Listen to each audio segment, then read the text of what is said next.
All right, so today we will be talking about our fur. Today is our second session. Subject for our second session is nose of the tiger and the mouth of the tiger. And I will be talking about how to make a nose realistic, how to make fur realistic. We will talk about whiskers line today. I also mentioned some 3D rules for the mouth, what sometimes photography do not deliver to you, and you can, if you know that, you will be watching extra carefully when you will be painting. And also we will be talking and continue working about techniques, how to make fur real. And the techniques right now, what I will be talking about, oil paintings, it's also can be practical with acrylic painting, but and I will mention it to you what kind of mediums you will be using. So if you paint acrylic painting, you can do the same thing what I do with mixing, and instead of a liquid, what I'm using for to make paint drier, and also for the glazing purpose, in acrylic you can buy mediums called slow dryer, what you can use also pretty much the same way like you're using liquid. It's just in case if, I don't know, if you decide to try acrylic for whatever reason. All right, we will start right now. I have my pictures of this tiger. I sent it to you last time in the chat. You have it, and you can use that as your reference, continue using, and you also can use my guidance as your reference to work step by step. And you compare that to the reference photo, so you will see how the photography and how this photo guides me. Right now, I have my colors, my warms here. This is my warm gray green. I bind this in this tube in this color, like this. I can mix it myself because I'm traveling a lot. It's much faster sometimes to have that color ready. I use it a lot. And I have here my cold colors. Here it's my blue color. I really want to recommend you that. I was looking for this color for a very long time.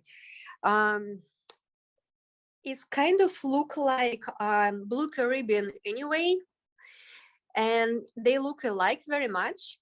So this one, it's what I have on my palette. This one, it's called what is called? It's French. Okay, you can look close if you want to, like right here. It's small tube, you can buy it different sizes, but this color, it's fascinating for the fur in the shadow. And if you cannot find this one, I buy this on the site. You can also use this one. They call it different many times in different companies. This is cerulean blue, but pigment of this will be darker. I can show that to you. It will be much darker, you see, compared to what I have over there. So this one already have much brighter pigment. And for me, it's very convenient to do glazing. I also have here French ultramarine blue.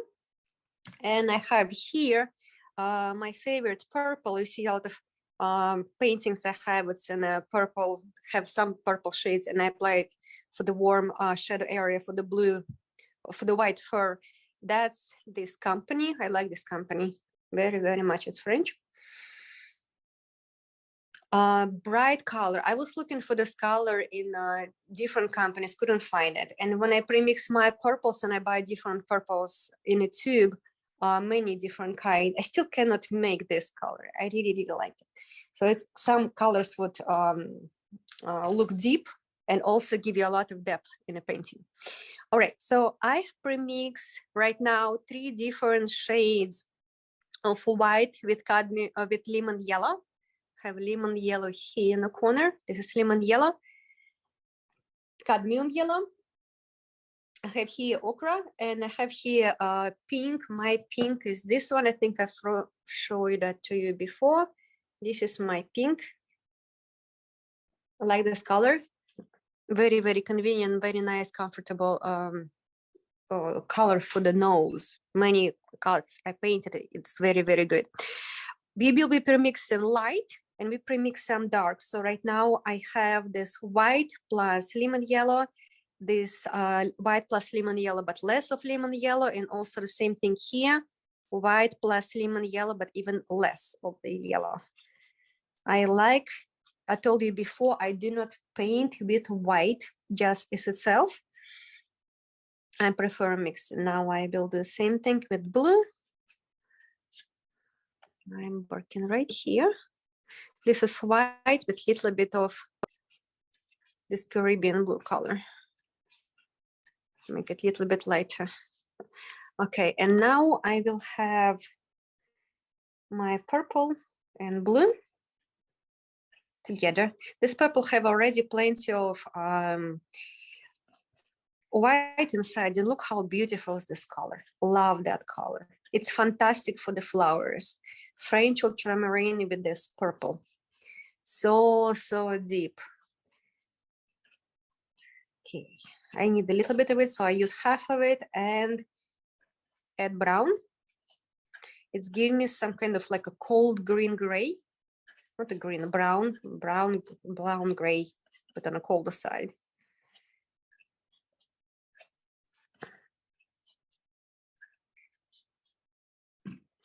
And I told you I mix a lot of colors together from my existing mix.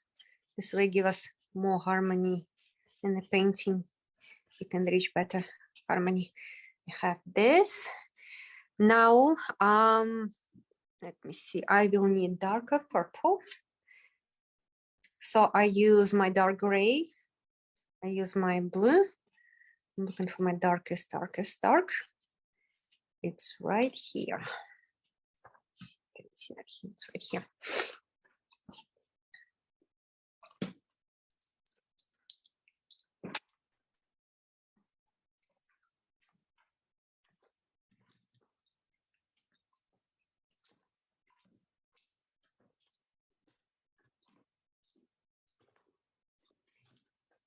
I played with different kind of fur brush. And I hope you too, because more fur brushes you was using, that's better for you to get, I don't know, find which one is more convenient for you. Now I use a purple to this mix. Just a little bit more purple. It's my darkest dark.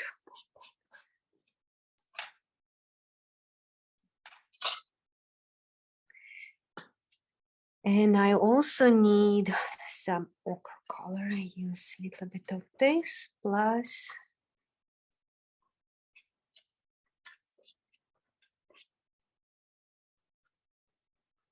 dark. That's my warm yellow. And half of this plus a little bit darker. Same pigment.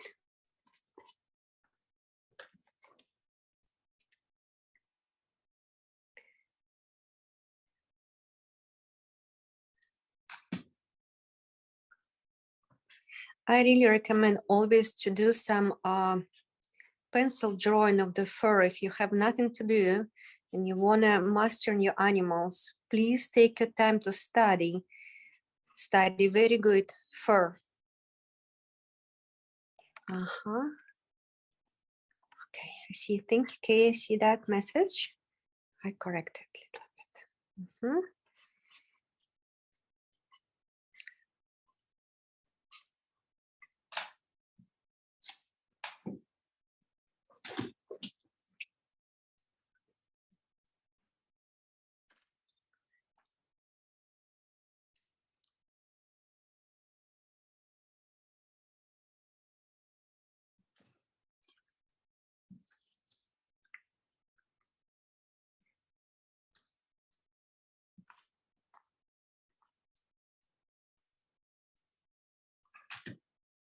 All right, this is our basic palette. We have some lighter value, little bit middle value, and dark value. For the dark value, for I was using deep purple, like this purple, which I really like. It's Amber Rose series, pink shade, but it's not pink. It's it's almost black purple. Very deep color. I really like it. It gives us very nice black. I told you before, I mix my own blacks. All right. I will put my palette in the front of painting so you will see it closer. And now I will move this. It's going to be a little bit of adjustment. I will move it here so you can see very good the piece you will be working at. I'm really looking forward to see your paintings, what you did at home as first layer. So please send it to me when you get the chance, or share it with me. If you want, you can share it in chat. Let's see. All right, try to get as close as possible so you can see that one.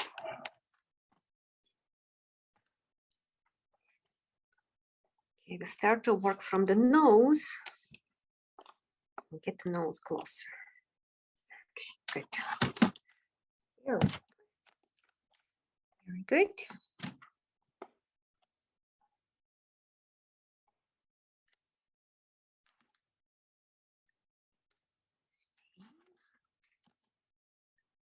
Just like that. Yeah, that's good. All right. Everything what you see right now here was painted in the first layer in 1.5 hours. Today we will spend about the same amount of time to do our second layer. What brushes I will be using? Big one like this. It's a flat synthetic brush, soft, clean. Make sure you always clean your brushes very good. I will be using a round brush. I have 2 of those. Map brush, one big, one small. If you understand the sizes, I'm going to show you the sizes, like the difference. So this one biggest one, this slightly different. Love this round brushes. I will be using different fur brush. Mine is kind of already weared out. It's a fur brush, and sometimes I cut it with scissors like this from inside to get even rare lines, because when they cut it in a store, sometimes this distance between these bristles here and the ends are also symmetrical. I like to break it out so I don't have an exact symmetrical line. So I use the scissors and cut it like this from inside out like this to break it out. It's helping. Sometimes for fur, I also using my old brushes, which like this one, some point was beautiful square brush shape. Like in the beginning, it was kind of like this. And when I start to work with them, you see how fluffy in the end it's become. So for some details and fuzz, tiny fuzz, I'm using old brushes. So do not throw them away. I think they can be very practical. Also for some correction line, I will be using this. It's a small square brushes. They're about the same size. This nose is kind of big, you see, by my hands, it's pretty big. I paint big right now. My canvases are huge when I paint animals. And a liner brush, of course, for whiskers. You can get longer one or shorter one. The longer one is better for the big canvas, because if you apply, you have a lot of paint in there, it just goes smoother. Like right now, I see this and I see how open this bristles. I don't know if you can see that. I could see that very good. Some bristles going up on a sideways. So what I will do, I will use the scissors and cut them out and make them a little bit more together. I don't know if you see that. I'll put it like this. You see the bristles right now, they're going sideways, and I will do that in front of you so you can see that as well. So what I do, I cut those on a circle around to get this tiny hair. I even bend them on the side and cut them. So this way my liner brush, I don't have any surprises when I make the whiskers. I want to make sure it will be good. And for porcelain painting, I do exactly the same thing. See, I open it up like this and cut it out. Okay, I have one more bristle. It's going wrong direction. Now you cut it out. So this way I'm comfortable.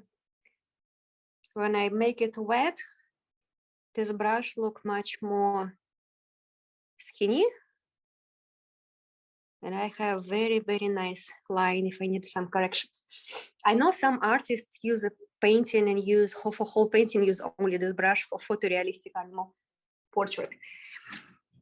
All right, so I'm ready to start.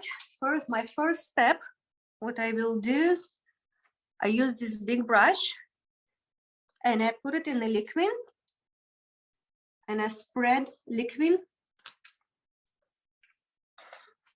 I have a liquid here. I spread liquid, my brush was dry. Have anything? Just like that. It's this technique we discussed on the second session for the eye. It's called glazing. When we first apply this paint, I mean this medium on a brush, and after that, what we do, I will use a little bit of gray. Okay, so I will use a little bit of gray color here. So what I do, I have a liquid with transparent light gray on a brush. And I'm covering left side.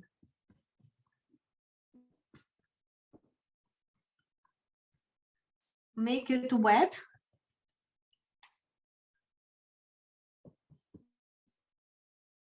And touch the nose. Also, liquid make the painting darker. The dark colors make it darker.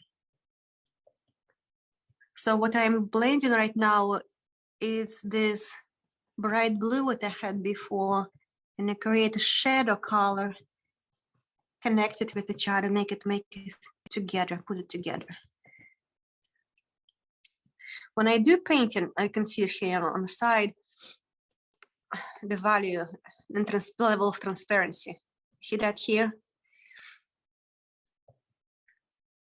Same thing, I'm using that in the mouth area, nose here, in everywhere in the shadow.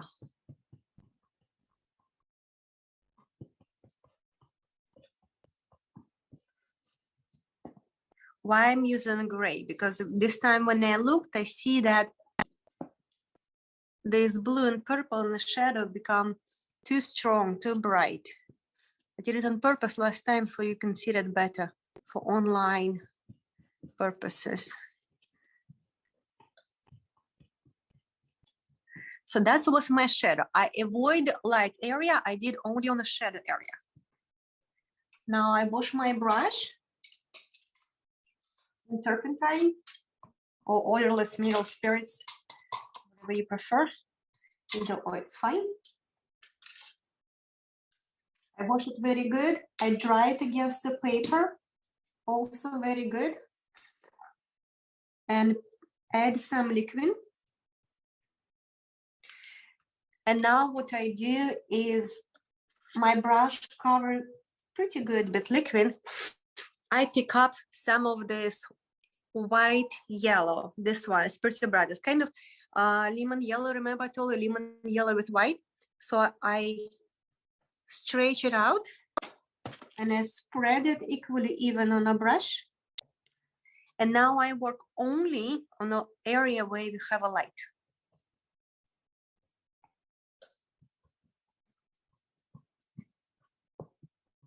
You can see on the side here how yellow is. That is pretty yellow.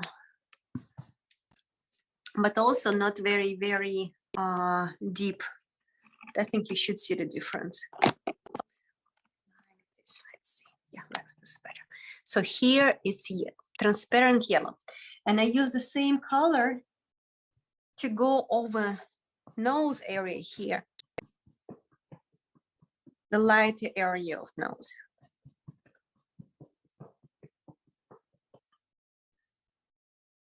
where light shine. So I use and follow the same rules. In the shadow, it was cold. So my gray blue, my cold brown blue, blue gray was here in this area, and then this area and here. And my warm area, light area here, little bit here, here. And I also will do it closer to the end of the nose.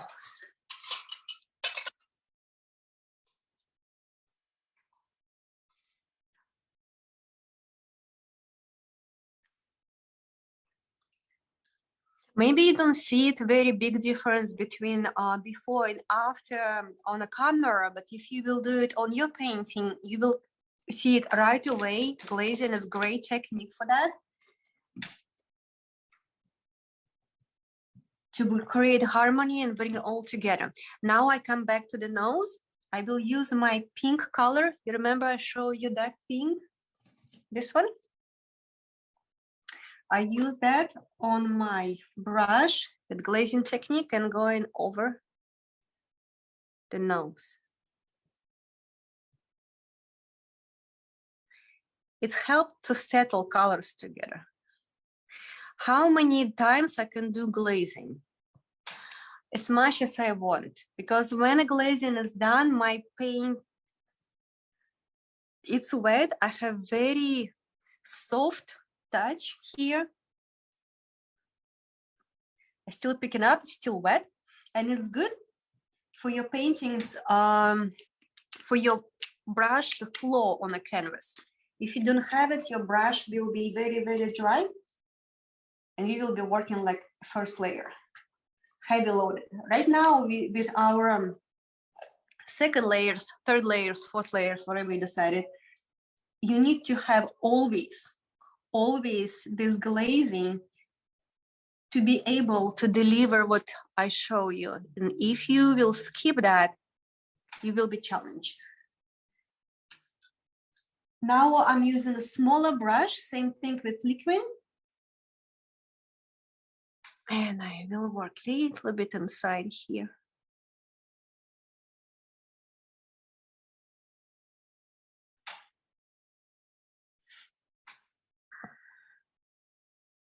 My colors right now is that purple, dark purple.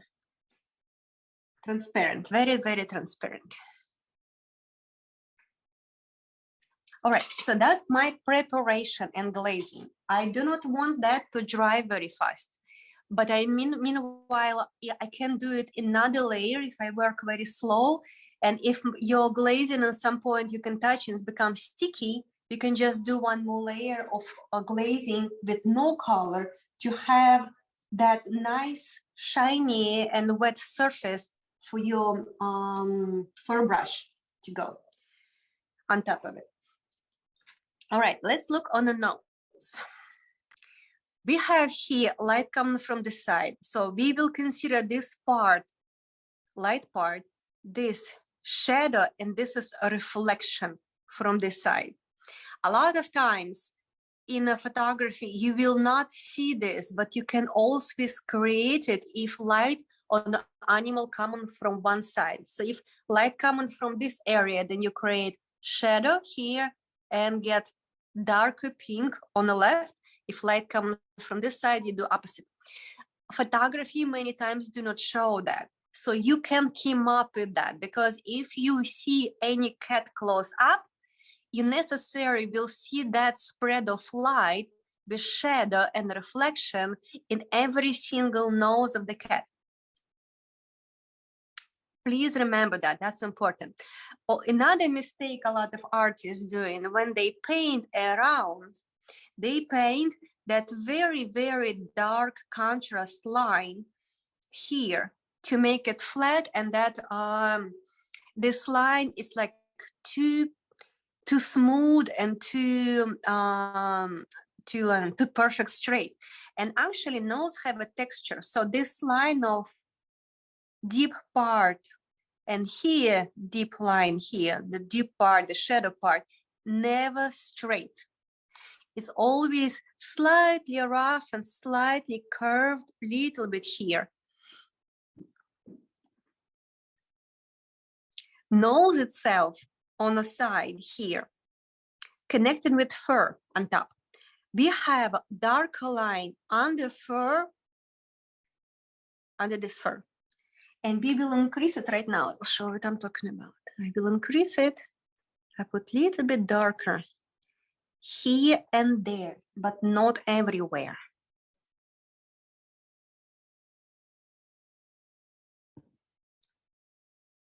And that helps us to see this light fur and cast shadow from it.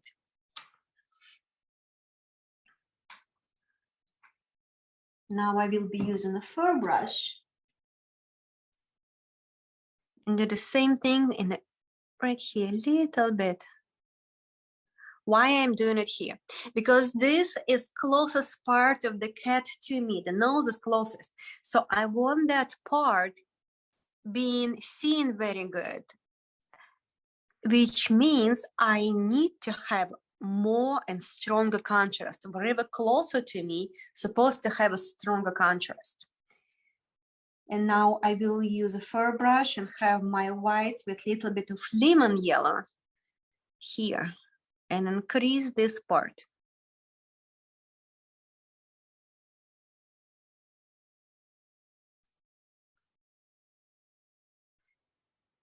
I change the angle. You see, sometimes I go in flat, sometimes I turn it, that brush sideways.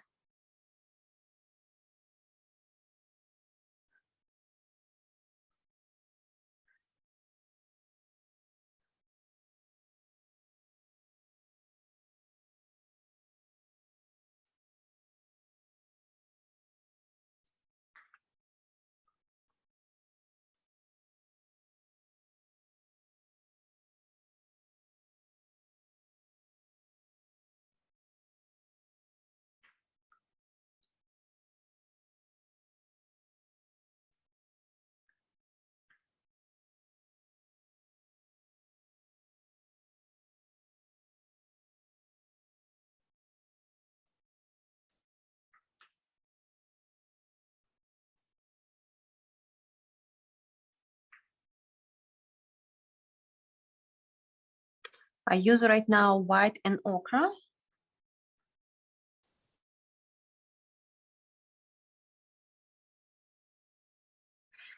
This part, always a little bit darker.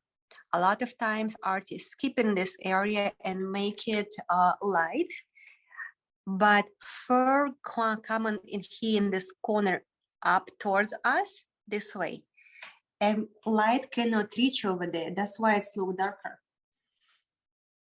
So we want to get this statement not as dark as on my left side, but we still want to show that. We don't want to keep it light as everything else. And you see right away, we have a shape of the nose.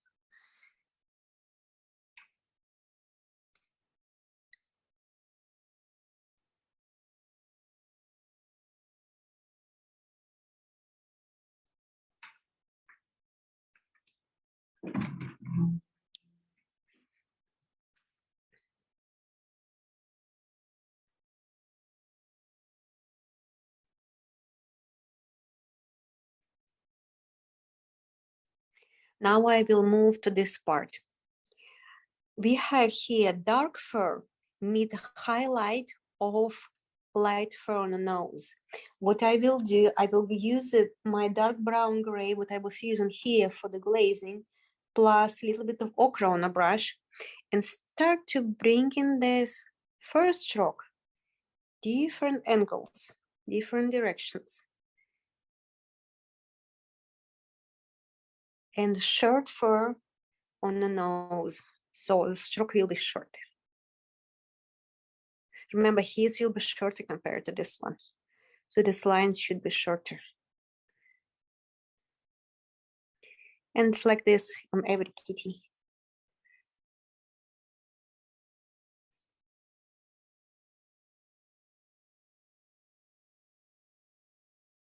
So this part is darker than this area.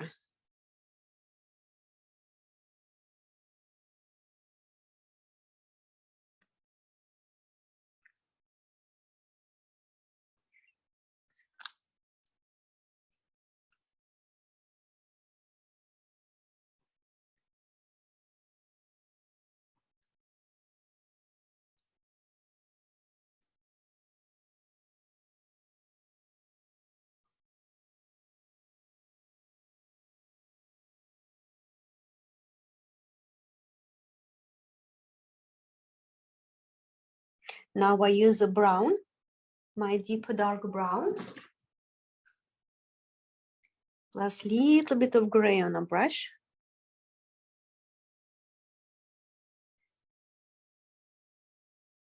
To find my directions for direction. And every time I make a stroke, I change in the angle slightly. Even if I know the brush going, fur going down here, like this way, down, down, down, I go slightly to the left, slightly to the right, slightly down, and each stroke slightly different. Why I'm doing this? Because if I will make it exactly the same like this, go down, down, down, it will be like a very well-groomed dog. It will be very, very well kept. When we paint in wildlife, we want to express this roughness, and they look much, much, how to say, more realistic if you have those strokes slightly different. I'm working, you think, like fast, but I recommend you take your time and think, how else I can turn my brush to have that direction slightly different. You see, I do it left, right. I turn my wrist a little bit more. I put it down. I have more angle here, more angle here. So it's all, I always playing with this.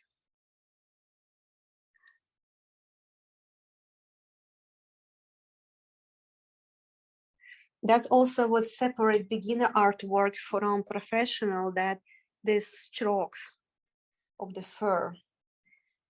You can see right away it should be different.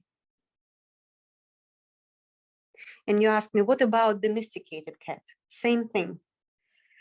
Domesticated cat look sometimes very well groomed. And you think like a fur going so well one direction. But if you will be painting that exactly so well one direction, it will be stuffed animal. It's not going to be realistic. It's in the shadow area, I maybe don't see it very good, but I'm playing with different shades of brown in here. I use a brown and a little bit more of orange in there, or a little bit more of gray, a little bit more purple, to get my darkest dark right in this area. I can see light cannot reach over there at all, and not naturally have like dark mark. Like if you're looking over here, they have dark mark, and symmetrically here, they have a dark mark. All of them have pretty much similar. I was painting a leopard recently, exactly the same thing. These two little marks, and tigers do that as well. All right, so contrast here.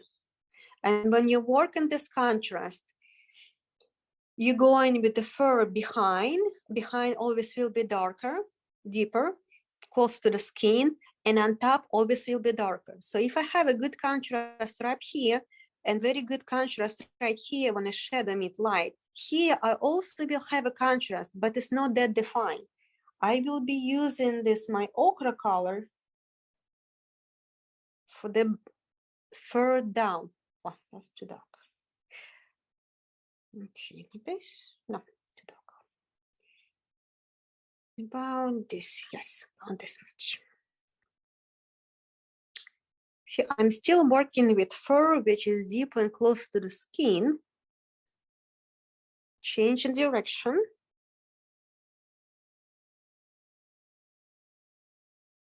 But that lighter than here. And now I will dry my brush and light the ochre on the brush. And do exactly the same thing what I told you. Changing these angles. And if you want to express, like, let's say you paint line and you want to express scarves, that's the place to do that. Usually all the line look like that, they look rough. And how to express scarf? First, you're gonna go dark, deeper inside, like this. You see right away, we feel like it's some kind of scratch over there. Not necessarily want to go dark, but I go darker right now just for your experience to see that's possible. You have a dark, and on top of it, you put a little bit of the light next to it. Also, brush going different ways, lighter. This way you can get a scar or deep scratch, just like that.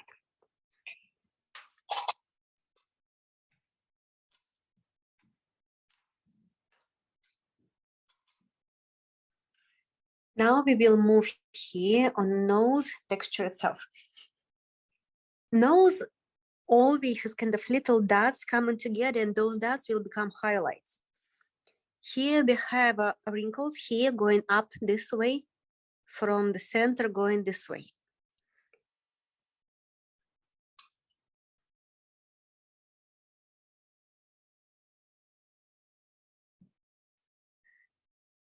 So I give directions of the wrinkles. From the center, out.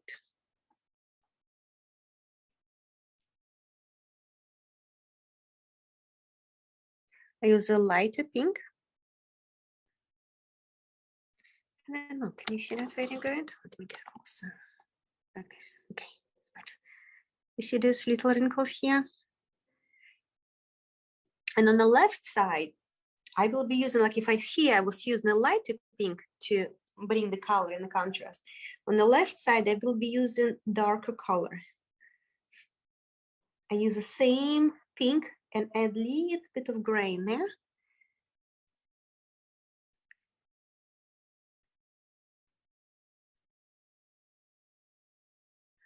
Give myself a guidance line, just like that. And close to the middle, small wrinkles.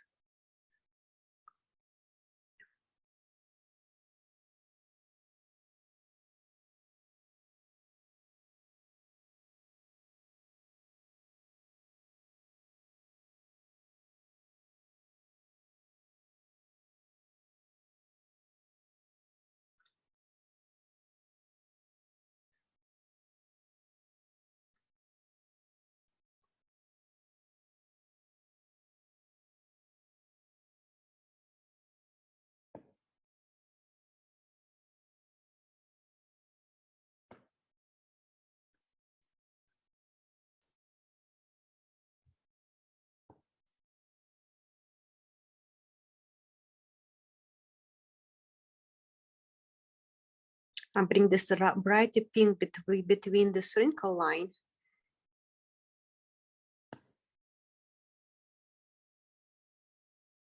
To make it more dimensional.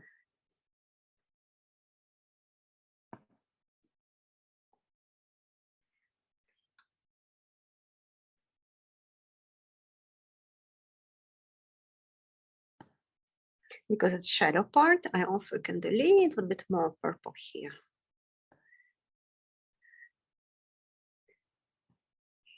Shadow here, I can do a little bit more purple, colder. So it's purple with pink, it's not just the purple itself. Purple and pink together.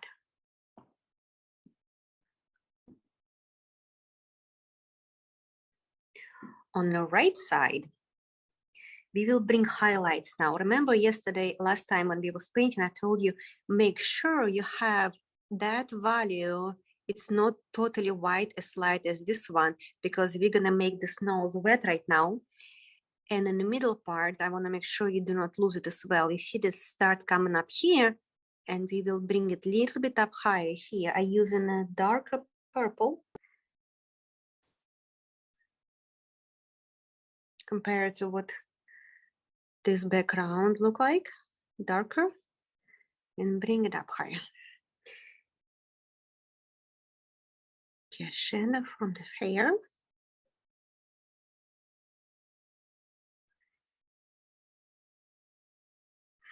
More shadows right on top here.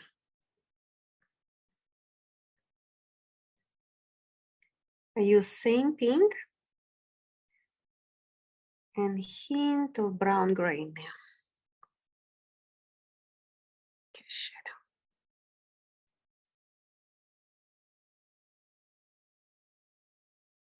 Stronger.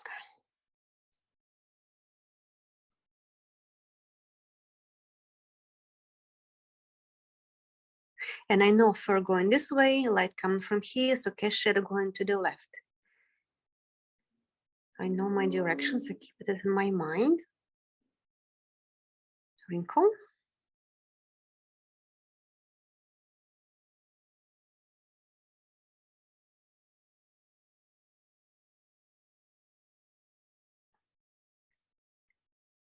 Highlight on the nose, it's important.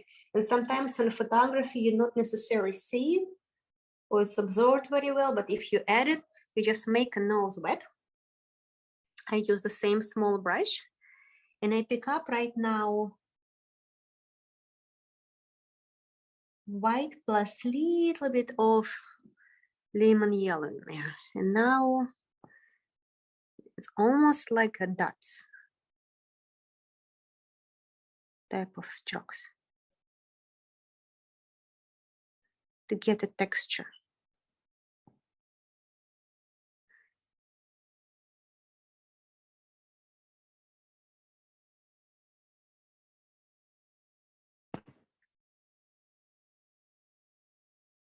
A little bit here too.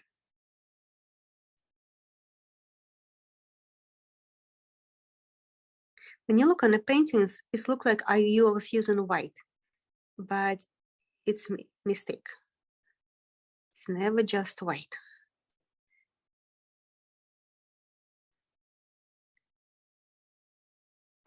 And you see, I do not do that all the way to the end of the nose. That's important. Please remember that when you'll be painting this, your highlight will be, because the nose here curved like this, it's round. We have a connections area, cast shadow, and darker line over here. We have a reflection reflection from the light here, and then shadow and wrinkles going inside. A little bit of more highlight on the wrinkles to get on the light side more texture. Here too.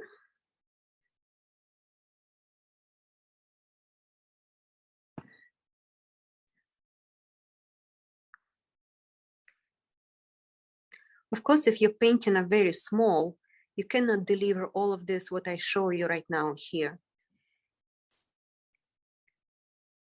But to understand it exists, it's important because you can add little bit here and there in a very correct place, your highlights, and your painting will pop. You see, I have a liquid below, under, so it's very easy for me to spread that color what I applied.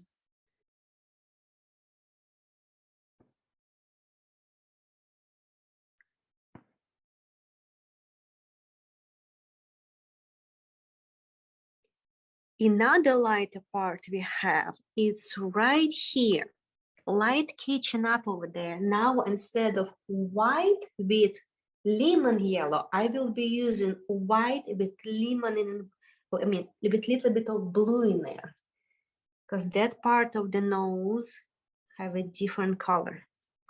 So right here, it's also wet usually. It's most of the time when you have a good strong highlight. And you see also, I don't do straight line. I make it like a wrinkle. I make a texture over there. This way, going this way. And down.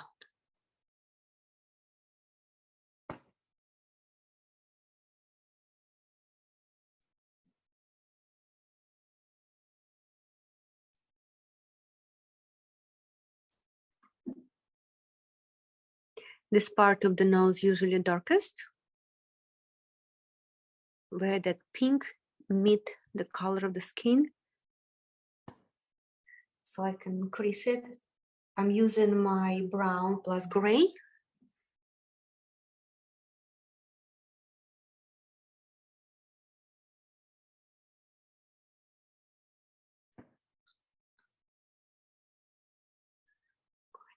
this.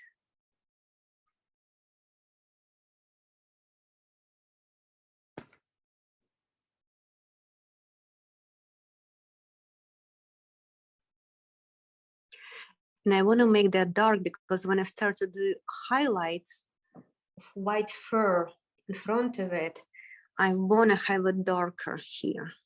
I need that darker color here.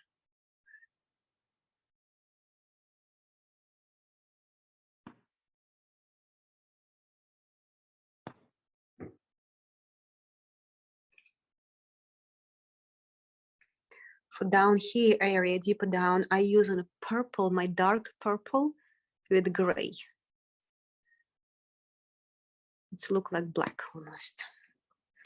All right, let's come back to this area. If you're looking at an image, this area, it's lighter, this is darker. So I'm making one more layer of purple plus dark gray here.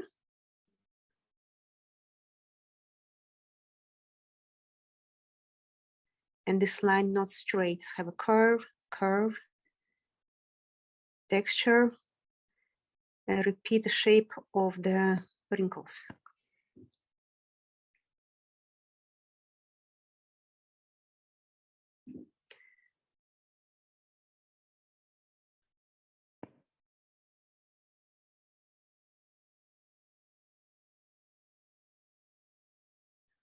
Use a smaller brush.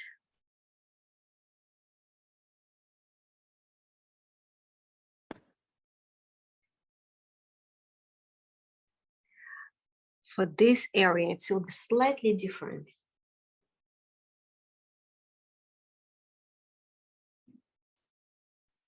A lighter here.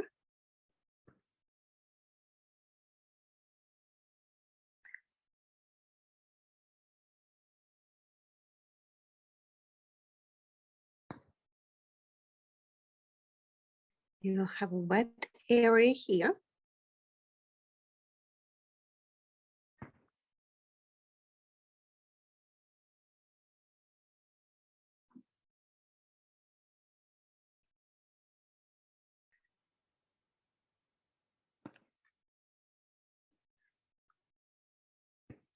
So inside of the nose, our darkest will be lined closer to the top part of the nose. And everywhere here, it's much lighter, as well as here, darkest part will be right over there. And everything and the side, it will be lighter. Photography, many times, do not express it. So you have to know that when you paint this. Okay. Try to get closer for you so you can see it better. Okay, can you see this? What I just done? Like this, right?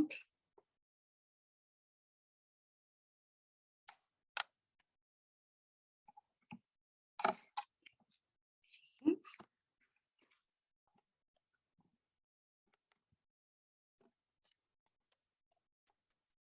Now we will move here. Because we know our darkest dark is here, we have a darker mark of the skin here, and here we have a fur meeting with the darker skin. Our fur will be lighter highlight on top of this darker background I have from the previous coat. It's pretty dark, I'm pretty happy with that, and I will not change anything. A little bit darker maybe here.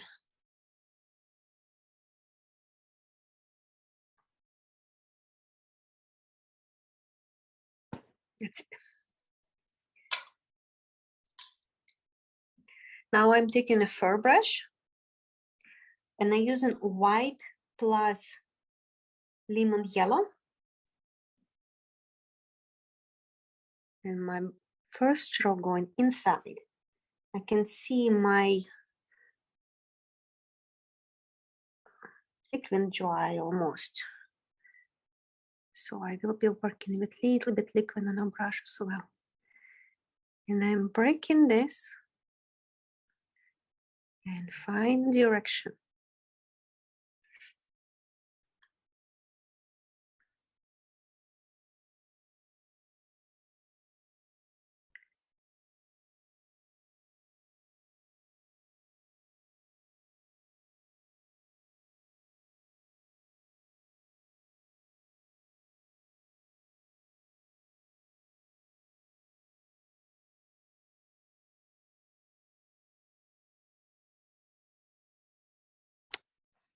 Also fur going this way, this way, this way, up, inside, inside, inside, and from nose here down.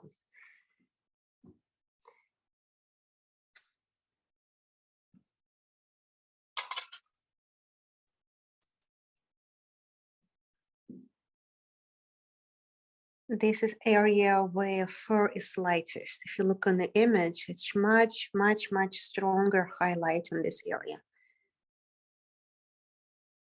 And I add plenty of paint on my brush.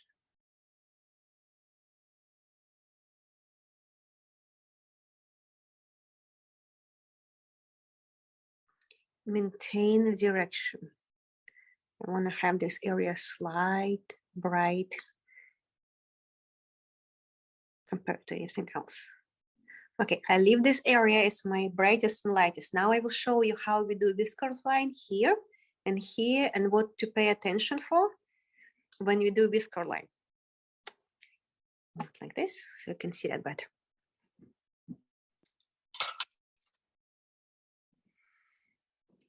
When you look, first of all, before you do first layer, second layer, double check. Then this whisker line and this, they lined up as one curve. You always need to find symmetry. They all exactly against each other on each cheek. Whiskers themselves, they grow from the dots. And they can be dark or light. We'll have a darker whisker and we'll have lighter whiskers. Your darkest fur will be right inside. Around darker, you will have more ochre brown color. And then white fur will be sneaking in, eaten out from both sides, from the top and from the bottom.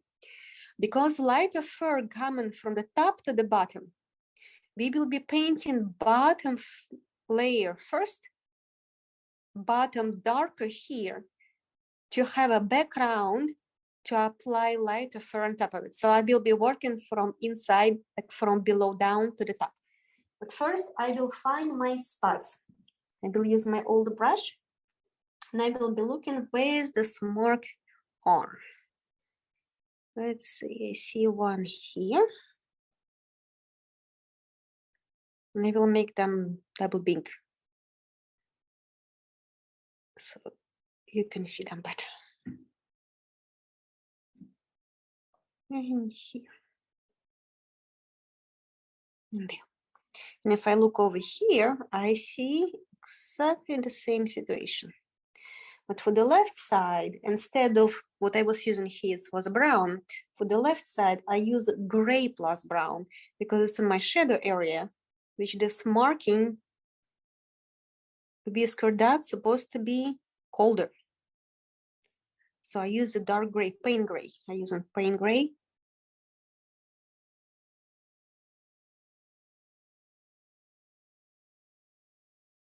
When I paint, I always paint left and right in the same time as with stripes on the tigers. And also when I paint leopards, I paint left and right side in the same time. This way you can maintain the value very good and see difference between lighter area and darker area. It will help you to develop symmetry of these whiskers first. Second, it will help you to have a dimensional and remember about the difference. If something in a shadow, then you have to change the color. If you paint local, if you paint just like from area to area, just go from one place to another one, it's always easier to lose value. When you paint sun, shadow, light, shadow, left to right, it's much more, your brain will be working much like more intensive because you have to think. Instead of just making a pretty lines, you have to think, am I in the shadow or am I in the light? With this part, it's warm or cold. You have to think about, I think like this, those little details like this. It will help you to develop better painting and do not get lost. I have my marking. Let me see if this is better. I think this is better. Yeah. Because it's glare from the liquid. Try to find the angle of the light for you so you can see. Okay, you will see this area much better. Here you have a glare, but we don't, it doesn't matter. Right now we will be focused on this area. It will be important. Right now, I find the statements of the marking. That's what they are. Right here. Now I pick up a little bit of the brown and ochre color together and go next to it.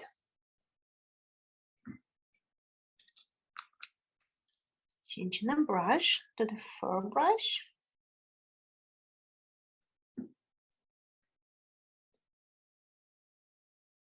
Now around that spot, I'm working with lighter color. I'm using almost the same colors what I was using for this part of the nose. And I go a little bit dark, then it's look like on a painting in the beginning. I do it on purpose because I know I will cover that with white.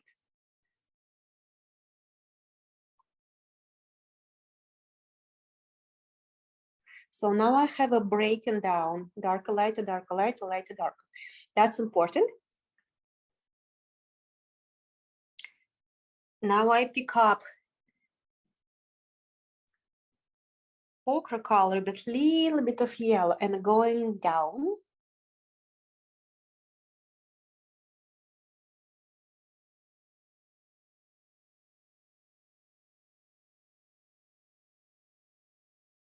Okay, I have preparation done.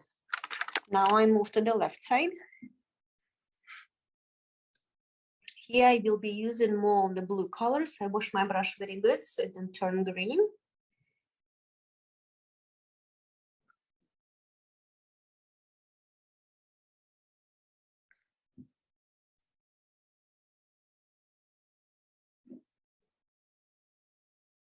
Now my colors is gray plus brown.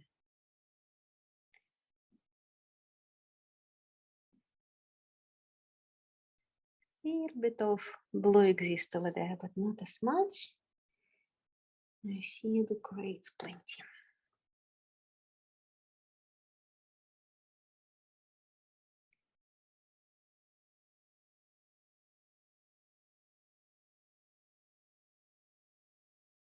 So now you can see I did the same thing. Dots. I found them where they are here. Color between them. Here I was using ochre. Here I'm using a gray plus brown. So I keep it in my mind. I know this area is in a shadow.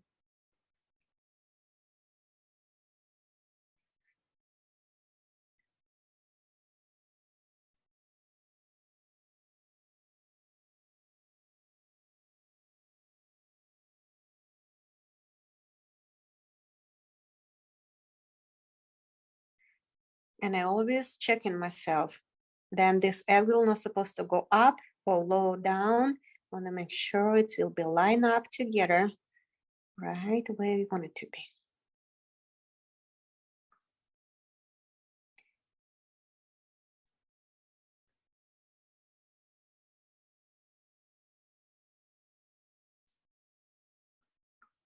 Now I'm using darker gray, the paint gray,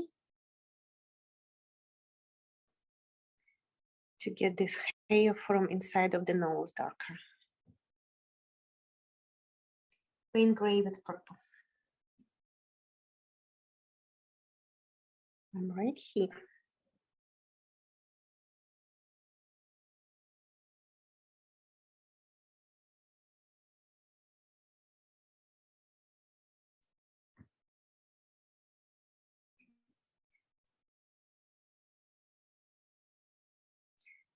Again, make sure this line is pretty dark for me. Like we did here on the left side, on the right side, I'm sorry. Oh, being left-handed, always confusing. Okay.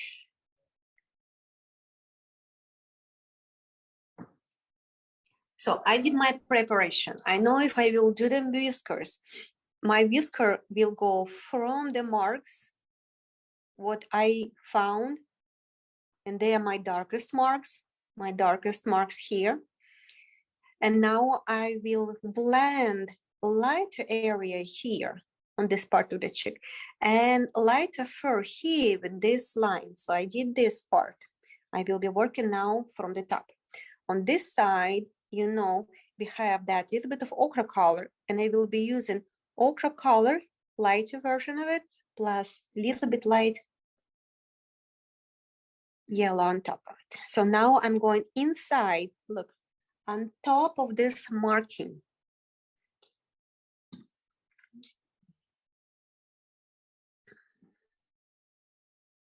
And now I change the angles a little bit.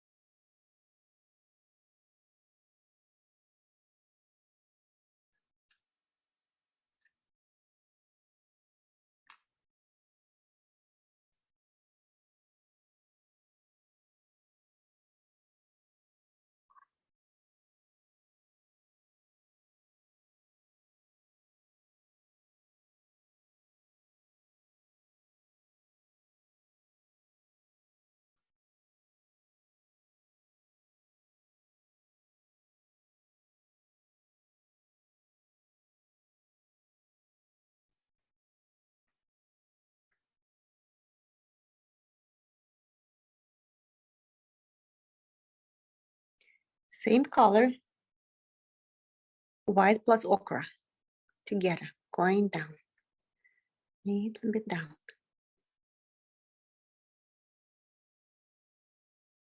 Again, from the center direction, it's this way. Okay, let me get close so you can see. This is what we have now. And it's still preparation, it's not over.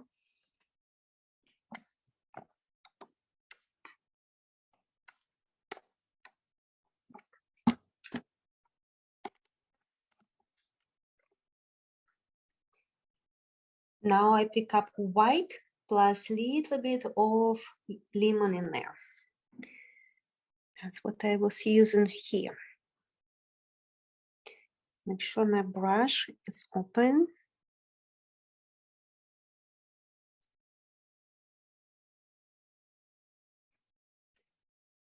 And now I want to make a stroke of this lighter color to express direction of the fur, but I do not go over everything. I pick spots because this light what I'm painting, it express the highlight or light what catching on very, very top hair.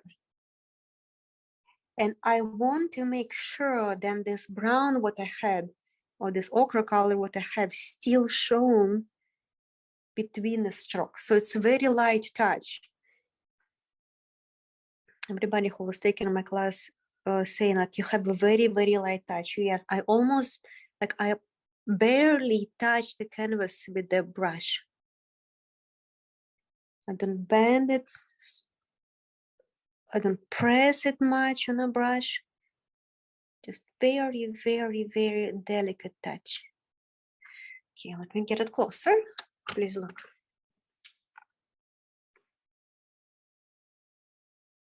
See, it's not everywhere, it's here and there.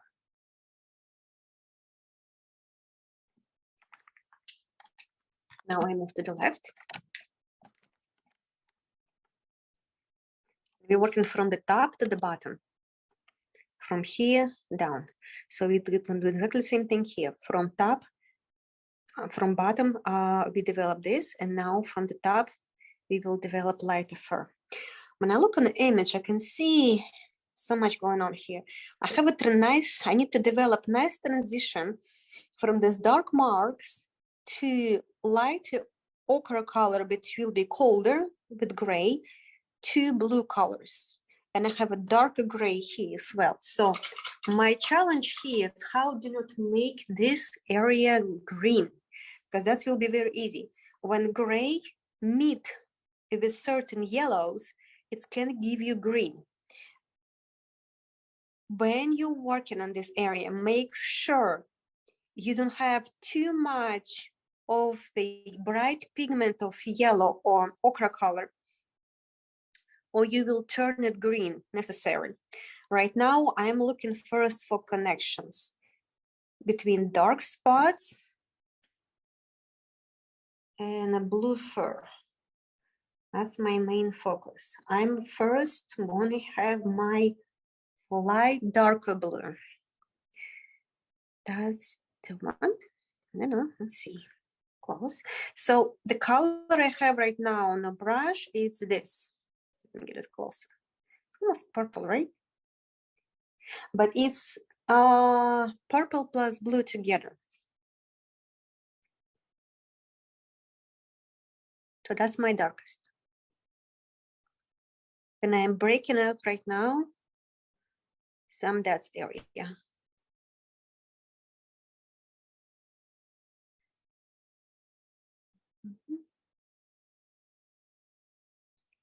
a little bit up here. This one.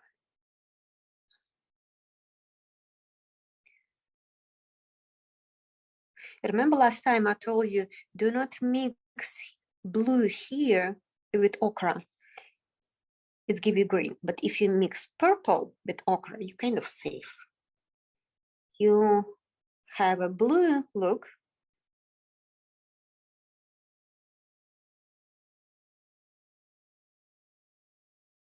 It's look blue.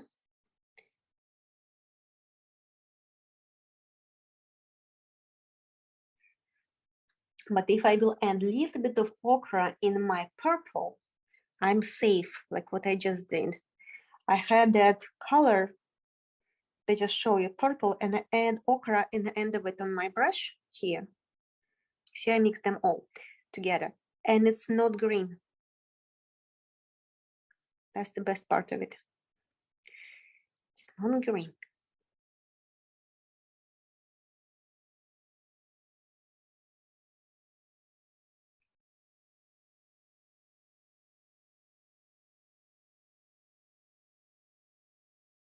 It's give you warm green, warm gray kind of color.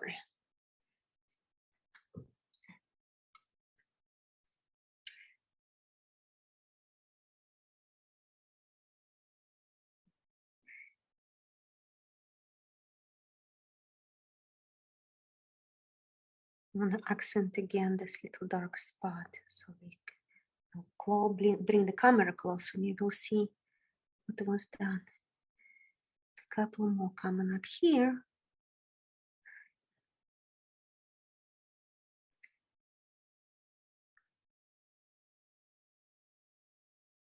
This, and this. Okay, let me bring camera closer. This is what we have with combination of colors. This bottom area not done yet. This is getting closer. Now I will break the spots and create more fur and bring lighter color blue, like we do here, lighter yellow color to break this dots. Here I didn't break it yet. Let's see what happens. I will use a fur brush.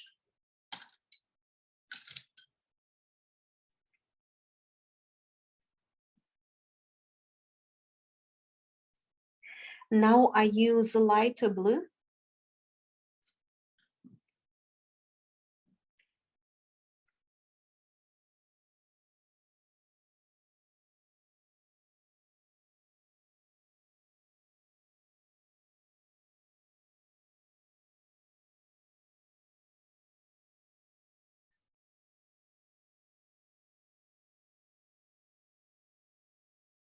And remember, this is not going to be a last layer.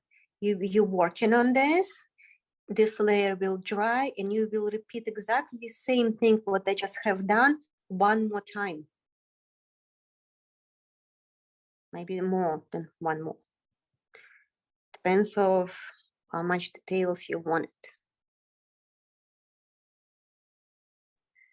And that blue would maintain for the eye contrast, for the eye right now is pretty contrast, bright and very well pronounced, will go away with next layer of glazing. Because on top of this bright blue, I can put glazing with slight of purple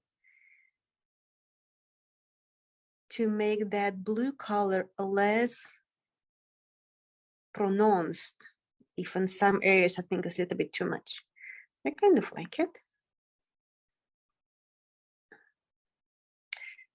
Okay, so we have a dark curved in, we have a marks down here, and we didn't do this area yet, as well as on this side bottom, we didn't do it. So I will show you next step right here in the dark. I think it will be important because I think light you can do it.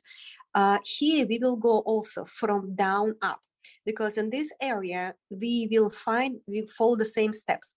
We find the marks, find the brown spots where they are the deepest brown. We will be using gray color for sure, a little bit of brown on top of it, and then I can pull this light blue between to make it fast and firm.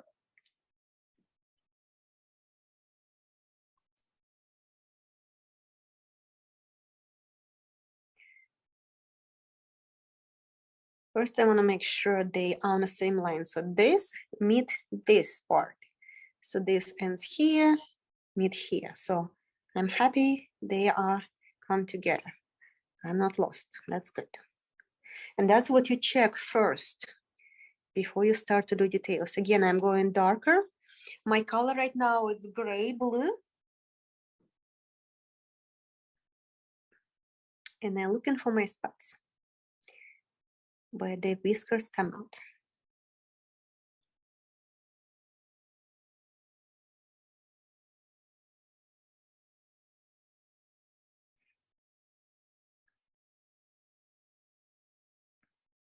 Found the spots, I see them. They pronounce stronger than the brown. I think you can see a separation between gray and brown. Very good. Now I will be looking for this brown color. I wash my brush very good from blue. I'm using ochre right now with gray. Ochre with gray, which make this color a little bit cool, not cool enough. So eventually the color what I'm using is it's almost like warm version gray. Doesn't look much of like brown because I'm in a shadow area. And I'm working between the spots. Because my spots is blue. I don't want to have a green color. I'm very, very careful right now. Again, here they meet. Here I have a cast shadow, here I have some light coming from right side. This is sunshine. All right, and continue. I'm happy with color.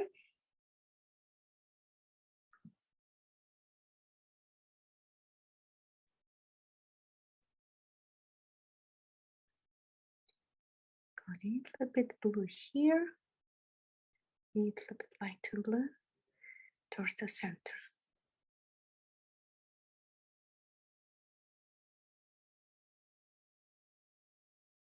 And now, because I'm working from the dark, from the bottom to front to the top, I will be focusing on this area. And when I'm looking on this light stripe, I can see I want to make sure some of my strokes gonna go slightly this way, some go this way, some will go down. So most of them, they go in kind of this direction, but I will be slightly changing like this. You see? I show you separately that movement so you understand you have to break them apart. What color I'm using? I use white plus blue and add purple to that.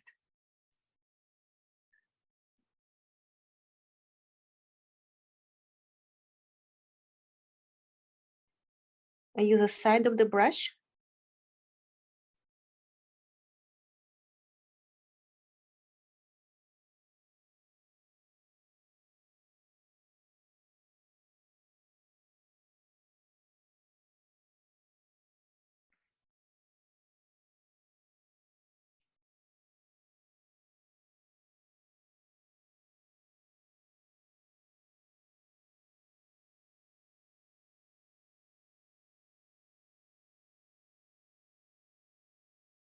So I try to express that white, like this white fur going above the dark.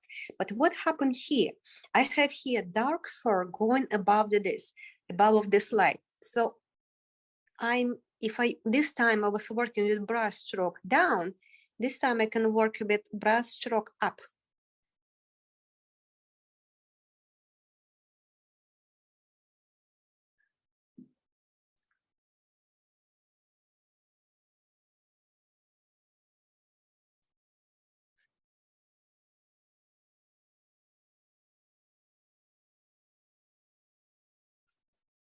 Same color, didn't change anything.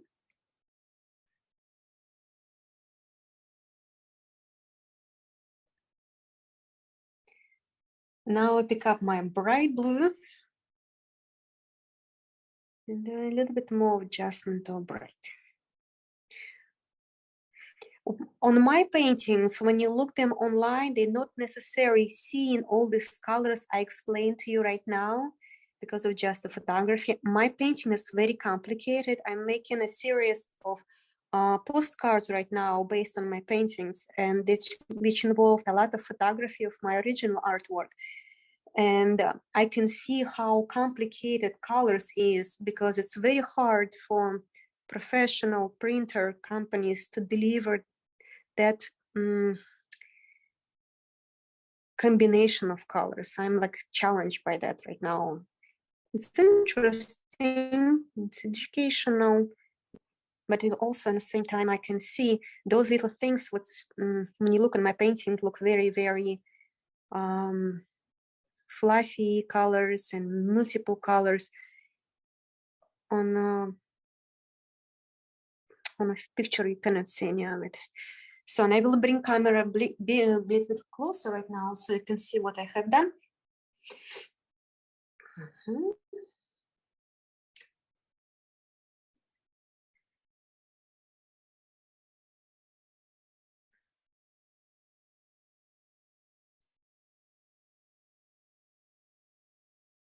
Try to get a little bit deeper lines. So this is not painted. This way I was working. This is not finished yet. This area, that fur, meet this stripe and these two lines and this fur. I will bring the camera closer. Please look. Really, really close. Camera really, really on it. And you can see right now purple, and you can see gray, and you can see that bright blue, which look, I will take it all away. Probably the camera right now 1 foot away from the work, and you see none of this complicated color, just see value. So the rules is here: warm, cold. More colors you will find to express stripe, deeper fur will be. That's what I told you in the beginning, what is important for us to understand when you're painting the rules of three-dimensional mouth closer to the front. If you will find more colors here in the shadow area for light fur, better for you. More colors here, they will be warm because it's on sunshine, light area.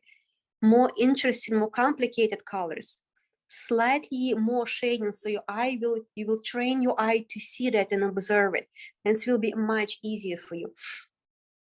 Because of our time, I will skip this area and I will skip this area, and I will show you how this top lip meet this one. I will finish it on my own, and I will post this picture eventually so you can see it closer. But important thing, what I want to talk to you about is also how this meet this and how meet this darker part meet this area. A lot of mistake here. Let's talk about it. Bring this here closer for you so you can see it.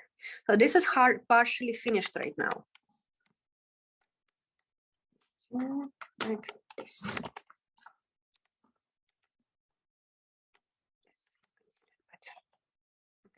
So this is our underpainting. What we have here, we blocked darkest. We have here sun area, shadow area. Okay, like cast shadow. Okay, this part is kind of shadow part of this cheek. This blue part here is a cast shadow from the nose on the left side of the cheek. Here we have light catching up a little bit here.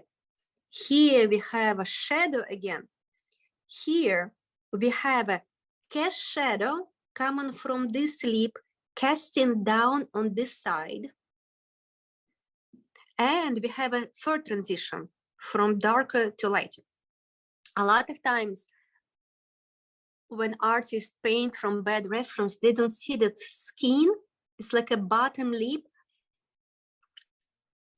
and it's lighter usually than this darker skin over there. Please do not ignore this. Bring it up and do not cover that. If you will close this area and make it totally dark, then what happens is you will have hole instead of mouth. And that will make your painting flat. You don't want that to happen, right? Okay, 1 second.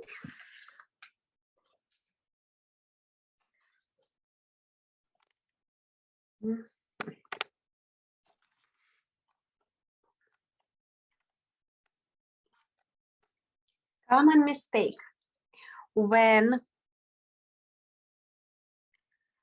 you have this light fur mid black line. No, it's always middle value right here. I hope you have it on your previous painting and underpainting. Here, if it was shadow, that was blue. But when it gets mid closer to the skin here, that area here is always darker than this area. The more complicated colors you have from here to closer to this black line, then better. And only on top of this, you will create whiskers line. I will show you what I'm talking about in details right now. So I will be looking for this area right now. I have my purple and blue.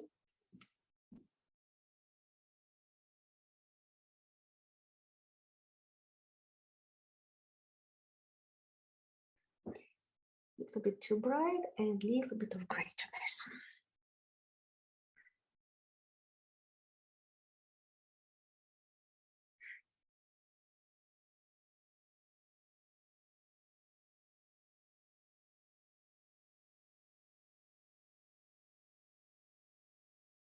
And you go over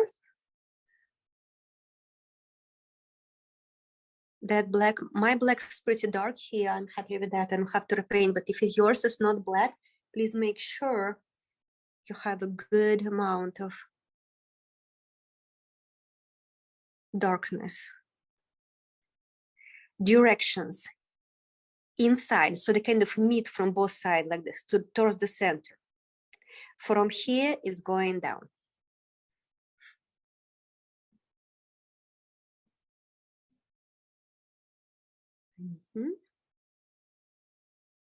This is direction.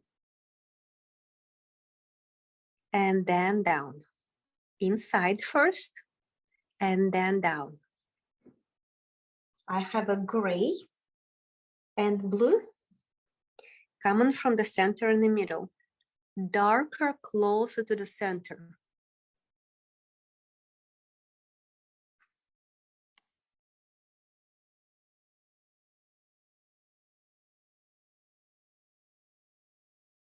I use a gray,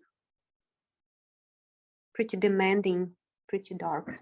Now I can go lighter. Third direction go sideways.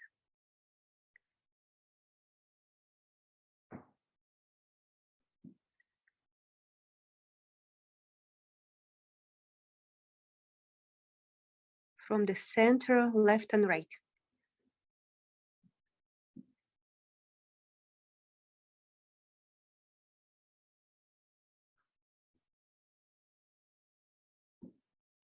Direction, direction, direction, always direction.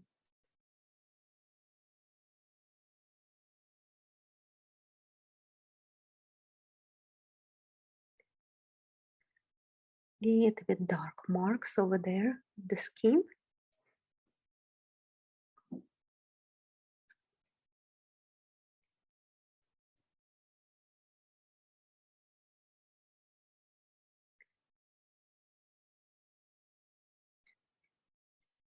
And only after that, I can start to work lighter. See how dark I did it? It's pretty strong, pretty well seen. It's pretty dark. Because I have a darker now, I can make it pretty. This lighter part, I use in blue. This is blue. This part is still shadow. It's blue.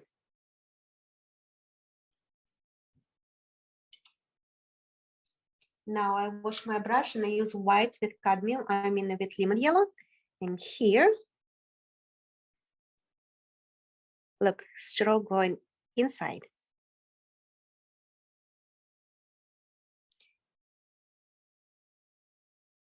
And if you have a good contrast in the back, it will be seen very well.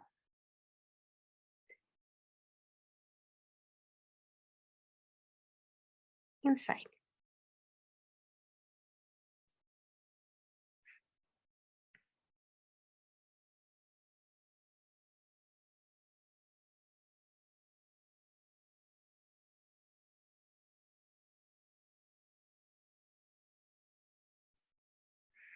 This part, blue again. I'm washing my brush from white plus yellow and have white with my light blue. Again, blue. This was yellow, this is blue. Inside, towards each other, this stroke.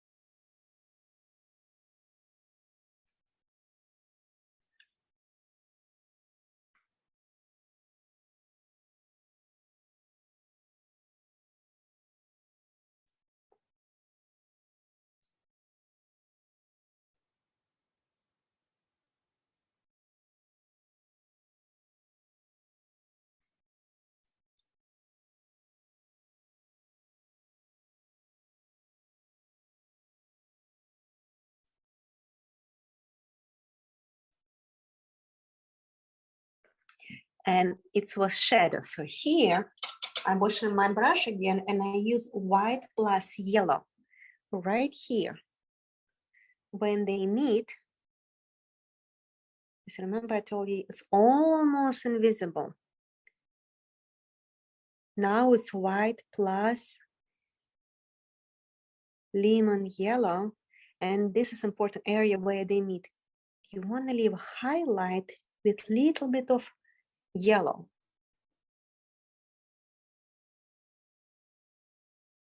I show you only this part in this little area. For towards each other and down. Now we move right here. Pick up my beautiful blue. Bright. And mix it with light blue. Because I still know this area in the shadow. And you notice how often I change this direction of the stroke. If you have your canvas wet with a lot of paint, with a lot of liquid, it will be easier for you to do what I'm doing right now. If your canvas is totally dry, it will be harder.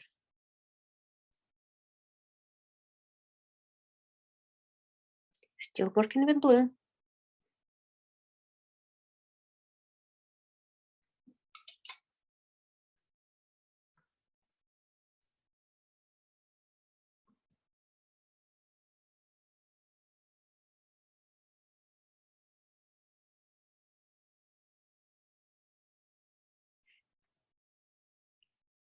This is plain gray.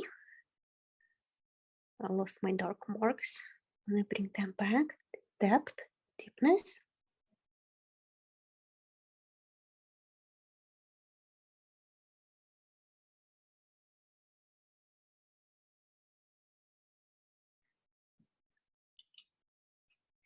And only when it's done, and I know this area will be, all this part will be in a shadow. So to jump forward a little bit, I would go and get this area. You see how intensive blue I'm applying? Pretty intensive.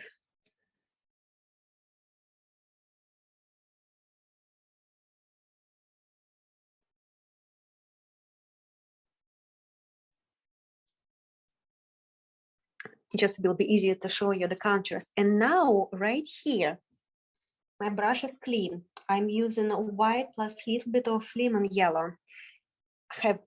My brush is loaded, a lot of paint on this, plenty. And I will be very careful because it's still wet right now and I want to use the highlights without making it green.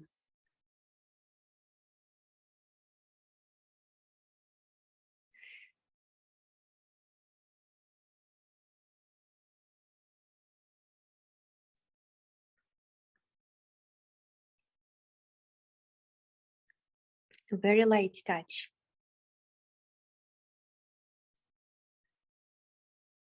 But white with yellow right now, it's important. It will make dramatic difference on your painting.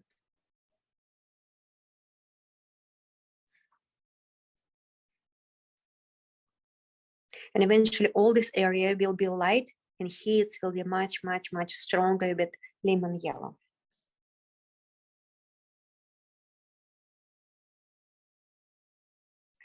I'll apply it here so you can see the strong contrast. Put it left and right side.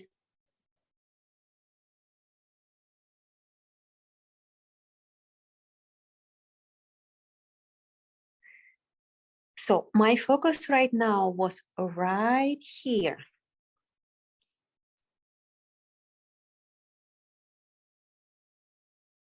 This is not finished. This is not finished. Only please look on this very, very carefully. I will bring the camera right now closer.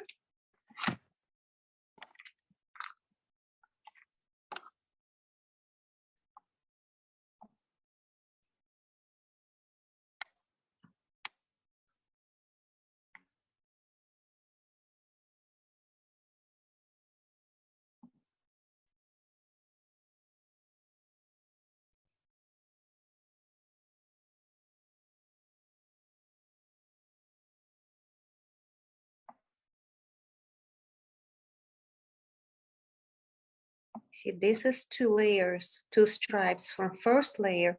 This is second layer. The nose and last part, I will show you what we're doing with whiskers and we will be done for today. All right, again, this is not finished.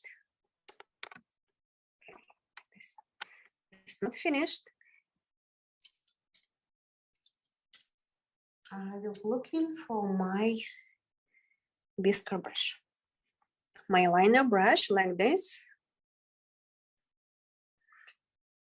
We have darker whiskers coming from the darker area and lighter whiskers. Usually top of them, they have a darker, lighter right here. Very bright light coming over this area.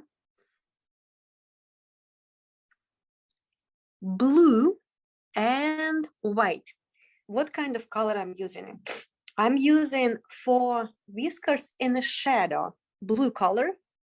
For whiskers in a sunshine area, white plus cadmium from the front plus lemon. For whiskers, for dark whiskers, I will use in paint grain plus white.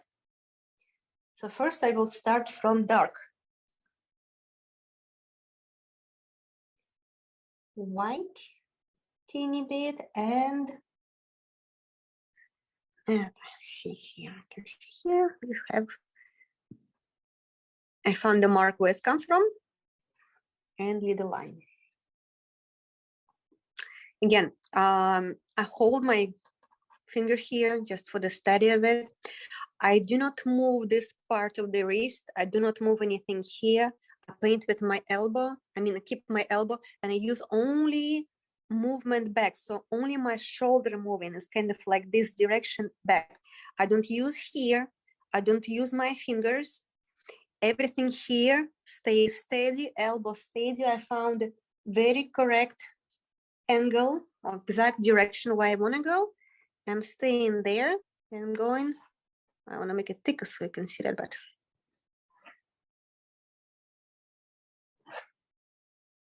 I don't know if you see that. I hope you can see that. On the camera, it's so hard to understand for me. And different direction. Closer to the mark it is, then closer your whisker color will be. It's in a shadow, it's pretty dark. Condition of the paint need to be a little bit more wet. Whiskers, different direction, different angles. And sometimes whisker have a partially, like I have here, partially in the shadow, partially in light. What I'm doing, I'm using right now blue, bright blue. I want you to see that very good. Bright blue, partially blue, because it's in a shadow. This one you can see better. And then I wash my brush.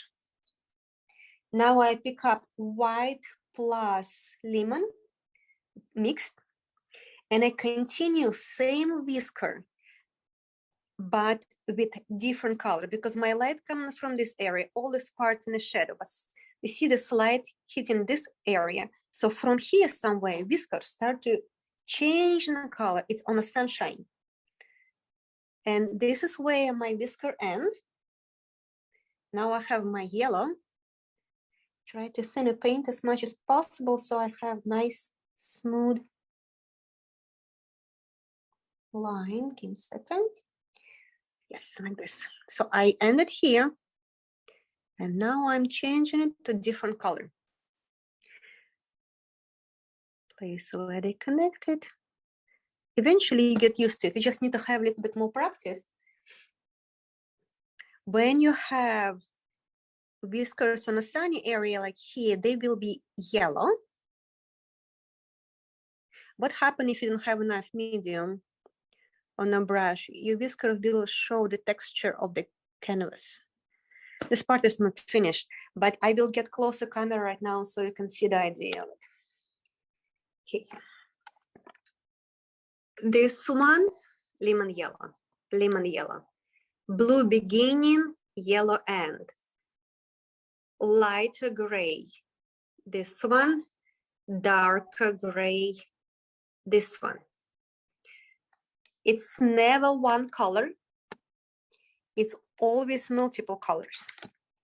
The colors he was already using for the painting. Okay, my dearest. This was my plan for today. I will finish this painting. I will work on this area, the same technique, what we was using here. This one too, stripes. I will add the whiskers and post it to you, and I will add this area as well. Main focus for us was today, nose, short fur of the nose, how to connect a lighter stripe with darker, darker with lighter. It's another technique to correct it. I use a dry brush to correct my whiskers. And to use blue color and separation color, different kind of blue colors on the shadow area, more gray, and find more shades of color for the gray area, and for the light area, find more warm colors and more shading you see, better value you will develop. All right, we're done for today. Thank you so very much. I will turn the recording right now stop and I can talk to you. Give me a second.